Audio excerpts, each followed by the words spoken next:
నమస్తే, welcome to HMTV news. నేను గీతిక. ఇక డీటెయిల్స్ చూద్దాం. అంబేద్కర్ కోనసీమ జిల్లా రాజోలులో పల్లె పండుగ 2.0 కార్యక్రమంలో డిప్యూటీ సీఎం పవన్ కళ్యాణ్ మాట్లాడుతున్నారు. ఆ లైవ్ చూద్దాం. నీ బాధ్యతలు ఏంటి? అలాగే నేను ప్రతి పౌరుడు కూడా బాధ్యత ఏంటి? ఇక్కడున్న జెన్జీ యువతను అడుగుతున్నాను, మీ బాధ్యత. సమాజం పట్ల మీకు బాధ్యత ఉంది, దేశం పట్ల మీకు బాధ్యత ఉంది, ఈ సంస్కృతి పట్ల మీకు బాధ్యత ఉంది. ఇవన్నీ మీరు నిర్వర్తించగలిగితే మీకు అప్పుడు హక్కు వస్తుంది. మీరు నిలబడితే ఇంకొక నిలదీసే హక్కు మీకు వస్తుంది. ఈ రోజున, ఈ రాజ్యాంగ దినోత్సవం రోజున ఒకటే ఒక సందేశం నాది. మీరు నిలబడితే, మీరు మీ ఆశయాలకి మీరు నిలబడి మీ బాధ్యతల్ని మీరు నిర్వర్తిస్తే ప్రతి ఒక్క పొలిటికల్ వ్యవస్థలో ఉండే ప్రతి ఒక్కరిని, వార్డు మెంబర్ దగ్గర నుంచి ఎంత పెద్ద స్థాయి నాయకుడి దగ్గరికైనా సరే నిలదీసే హక్కు మీకు వస్తుంది. అది మర్చిపోకండి.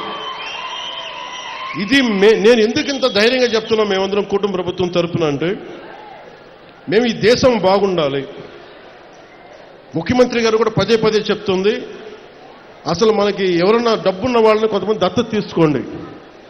దత్తత తీసుకొని వాళ్ళకి ఎంటర్ప్రెన్యూర్స్, కుటుంబాల నుంచి ఒక ఎంటర్ప్రెన్యూర్ కావాలి ఆయన కోరిక. సో అలాగా అంటే ఇది చాలా మంది కలిసికట్టు రావాలి సమాజ నిర్మాణానికి. అందుకని మీరు కూడా ఈ నిర్మాణంలో భాగస్వామ్యం తీసుకోండి. నేను మళ్ళీ 14 రోజుల తర్వాత మళ్ళీ రాజోలు వస్తాను. నేనేం చెప్పాను అధికారులకి,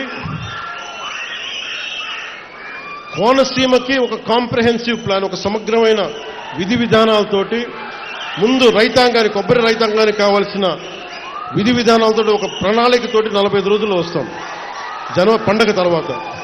ఈ లోపల నేను ఇంక 14 రోజుల తర్వాత వస్తాను. దానికి ఏం పనులు చేయమని చెప్పి అధికారులకి ఆదేశించాను.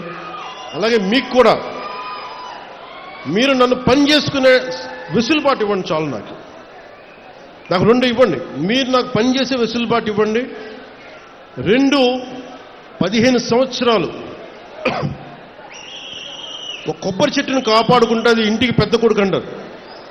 కూటమి ప్రభుత్వాన్ని ఒక పెద్ద కొడుకులా కాపాడండి. మీరు ఈ పెద్ద కొడుకుని మీరు కాపాడితే పెద్ద కొడుకు మీ భవిష్యత్తు ఇస్తారు. ఇది రాజోలు తాగదు, కోనసీమ తాగదు, ఆంధ్రప్రదేశ్ తాగదు, దేశంకి వెళ్తుంది.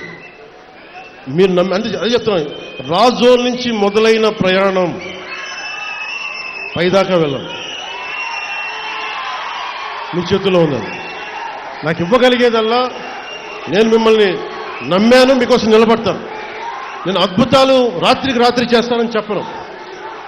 రోడ్లు రాత్రి వేయలేం, కానీ మీకోసం నిలబడతాం. మీకు ఏదైనా సమస్య ఉంటే మీరు పాలు పంచుకోవాలంటే నన్ను పవన్ కళ్యాణ్ అవసరం లేని స్థాయిలో దేశం ఉండాలి. పవన్ కళ్యాణ్ అవసరం లేని స్థాయిలో రాజోలు ఉండాలి. నేను వస్తేనే సమస్య తీరుద్దంటే తప్పు కదా. వ్యక్తి సెంట్రిక్, పర్సనల్ సెంట్రిక్ డెమోక్రసీ అయిపోయిందని dangerous. It should be citizen centric democracy. అక్కడున్న ఆడబిడ్డ, ఆడపిల్ల నాకు పని అవ్వట్లేదంటే మీరు ధైర్యం వెళ్తే మీరు గొంతు తెరిస్తే పని అయిపోవాలి మీకు. అది కదా మీకు రాజ్యాంగం ఇచ్చింది. దానికోసం పవన్ కళ్యాణ్ కోసం వెయిట్ చేయక్కర్లా, ఇంకో అధికారి కోసం వెయిట్ చేయక్కర్లా, ఇంకో మంత్రి కోసం వెయిట్ చేయక్కర్లా. ఎప్పుడైతే ప్రజలు చాలా బలంగా ఉంటారో నాయకులకు భయం వేస్తుంది. You have to become an vote bank.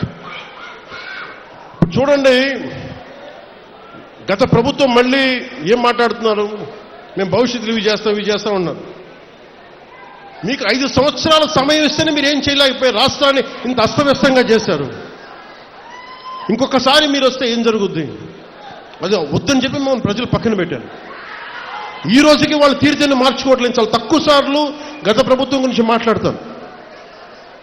వాళ్ళు ఈ రోజుకి వాళ్ళ బూతులు మారట్లేదు, వాళ్ళ బుద్ధులు మారట్లేదు.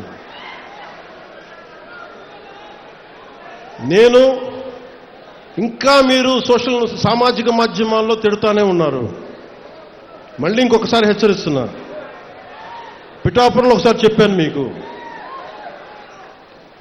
మళ్ళీ మీరు కూర్చొని పాత పద్ధతిలో గనక మళ్ళీ నాయకులు మళ్ళీ మీరు పిచ్చి ప్రలాపనలు చేస్తే పర్యవసానాలు చాలా తీవ్రంగా ఉంటాయి, గుర్తుపెట్టుకోండి.